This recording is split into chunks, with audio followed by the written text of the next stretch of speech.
అందరికీ నమస్కారం. ఈరోజు సంఘీభావంగా మీలో ఒకరుగా మీ బాధలో భాగస్వాములు కావాలని ఎటువంటి రాజకీయాలకు కూడా సంబంధం లేకుండా చుట్టుపక్కల కూడా ఎటువంటి ఎన్నికలు కూడా లేకుండా ఇది ఎన్నికల సభ కూడా కాకుండా మీతో మీ కష్టంలో మీలో ఒకరుగా మీ కుటుంబ సభ్యులుగా మీ ముందరకు వస్తాము, మేము పోరాటం చేస్తామని మీ అందరి మధ్యలో ముఖ్యంగా మధు పార్క్ రీచ్ మధ్యలో మా నాయకులు, మాకు చాలా ఇష్టమైన నాయకులు పెద్దలు హరీష్ అన్న గారు ఇక్కడ రావడం, ఎల్బీ నగర్ శాసనసభ్యులు సుధీర్ అన్న గారు, కుకట్పల్లి శాసనసభ్యులు కృష్ణారావు గారు, అన్న పెద్దలు దేవిప్రసాద్ గారు ఉన్నారు, స్థానిక మేయర్ ప్రేమ్ గారే కానీ ఇక్కడికి ఈ కార్యక్రమానికి వివిధ మీడియా సంస్థలే కానీ మిగతా వాళ్ళు ఇక్కడ విచ్చేసిన వాళ్ళందరికీ కూడా పేరు పేరున నమస్కారాలు తెలియజేస్తూ, నేను పెద్దగా మాట్లాడదలుచుకోలేదమ్మా అన్న, నేను చాలా క్లుప్తంగా చెప్తాను. ఇప్పుడే వస్తున్నప్పుడు నేను కారులో హరీష్ అన్నకు చెప్పుకుంటా వస్తున్నా, భారతదేశ చరిత్రలో చాలా ప్రాజెక్ట్స్ ప్రభుత్వం ల్యాండ్ యాక్విజిషన్ చేసి కట్టడం జరిగింది. కానీ ఎక్కడా కూడా ల్యాండ్ యాక్విజిషన్ చేసిన దగ్గర ఎక్కడ కూడా రిసైడింగ్ హ్యాబిటేషన్స్ ని అక్వైర్ చేసి కూల్చి కట్టిన ప్రాజెక్టులు ఈ దేశ చరిత్రలో ఎక్కడా కూడా లేవనే విషయం చెప్తున్నా.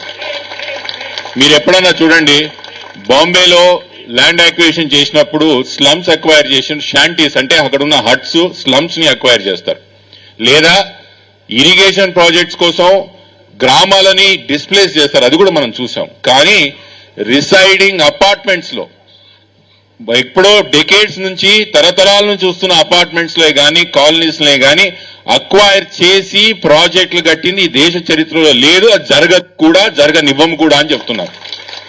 అది జరగదు. ఈ ప్రభుత్వం ఏదైతే మూసీ రివర్ డెవలప్మెంట్ ప్రాజెక్ట్ అని ఏదైతే పేరు పెట్టి మన ముందరకు వస్తున్నారో, it is a vanity project. చాలా మందికి మనం చదువుకున్న వాళ్ళం వ్యానిటీ ప్రాజెక్ట్ అంటే ఏంది, దీంతో పెద్దగా లాభం ఉండదు. కానీ నేను ముఖ్యమంత్రిగా, ప్రభుత్వానిగా నేను ముఖ్యమంత్రి అయినందుకు చూపించుకోవడానికి ఒక ప్రాజెక్ట్ కట్టాలనే కోరికే తప్ప దీనివల్ల ఎటువంటి లాభం లేదనే విషయం మీ ద్వారా ప్రభుత్వానికి తెలియజేస్తున్నాను. మనం మొన్న పబ్లిక్ హీరింగ్ జరిగింది, ఖచ్చితంగా గట్టిగా అడిగినాం. మీకు కూడా తెలియాల్సిన విషయం ఏంటంటే, ముఖ్యంగా మా హైదరాబాద్ కాలనీ వాళ్ళకి అక్కడక్కడ నోటీసులు ఇచ్చిండ్రు. We're acquiring this set property and the premise of MFL levels, FTL levels అన్నారు. నేను ఈరోజు ప్రభుత్వానికి మీ మధ్యలోకి వెళ్ళి ఛాలెంజ్ చేస్తున్నా, ఎంఎఫ్ఎల్ ఫిక్స్డ్ లెవెల్స్ మూసీ నదికి ఉన్నాయా? అసలు మీరు ఎప్పుడన్నా నోటిఫై చేసి ఎంఎఫ్ఎల్ లెవెల్స్ ఫిక్స్ చేసిండ్రా? చెయ్యని ఒక ఎంఎఫ్ఎల్ లెవెల్స్ కి, లేని ఒక ఎంఎఫ్ఎల్ లెవెల్స్ కి మీరు ఎట్లా నోటీసులు ఇస్తారు? How did you come to the conclusion that Madhu Park Ridge is in the MFL levels of Musi? Do you have a notified Musi MFL levels notified ఉన్నాయా? లేవు ప్రభుత్వం దగ్గర. మీకు చెప్పినట్టుగా this is a vanity project. చూపించుకోవడానికి ప్రభుత్వానికి ఏదో ప్రభుత్వం, ఇప్పుడే మాకు ఎవరు అన్న అంకుల్ చెప్పారు, ఇప్పుడే డబ్బులు పెన్షనర్స్ కి ఇవ్వడానికి డబ్బులు లేవు, రైతు బంధువులకు రైతు బంధు ఇవ్వడానికి పైసలు లేవు, ఊర్లలో పెన్షనర్లకు ఇవ్వడానికి పైసలు లేవు. కానీ ఇంత పెద్ద ప్రాజెక్ట్ కట్టడానికి ప్రభుత్వానికి పైసలు ఎక్కడి నుంచి వస్తున్నాయని అడుగుతున్నా. ఎక్కడి నుంచి వస్తున్నాయి?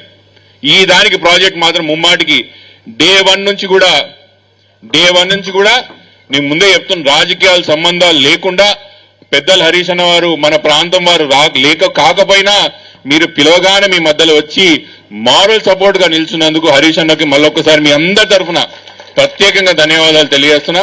పెద్దలు అమ్మ సబితా ఇందర్ రెడ్డి గారిని కూడా వేదిక మీదకి రావాలని కోరుకుంటూ, one more point my dear friends who do not understand Telugu, let me reaffirm in English, we are here with you, we will fight it out to the end. आने वाले जमाने में सरकार केसीआर साहब का बनाएंगे जरूर, और हमारा as a policy we will make sure nobody is touching your properties. Thank you. పెద్దలు కృష్ణారావు గారిని మాట్లాడాలి.